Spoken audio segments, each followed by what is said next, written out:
వచ్చే నెల 12న ఎన్నికలు వద్దట కార్మిక సంఘాలు డిమాండ్ చేస్తూ ఉన్నాయి. రాష్ట్రంలో మున్సిపల్ ఎన్నికలను ఫిబ్రవరి 12న నిర్వహించవద్దని రాష్ట్రంలోని పలు కార్మిక సంఘాలు రాష్ట్ర ఎన్నికల సంఘాన్ని కోరాయట.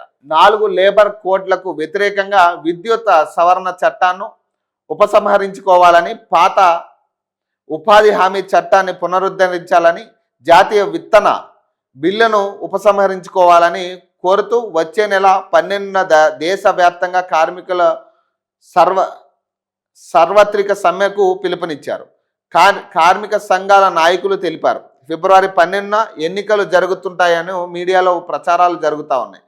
వారు ఎన్నికల సంఘం దృష్టికి తీసుకువచ్చారు. శుక్రవారం మాసప్ ట్యాంక్లోని రాష్ట్ర ఎన్నికల సంఘం కార్యాలయంలో కమిషనర్ రాణి కుముదినికి కలిసి వినతి పత్రం సమర్పించారు. వినతి పత్రం సమర్పించిన సంఘాల్లో ఐఎన్టీయూసీ, ఏఐటీయూసీ, హెచ్ఎంఎస్, అలాగే సిఐటియు, బిఆర్టియు, టియుసిఐ, ఐఎఫ్టియు సంఘాల నేతలు ఉన్నారట.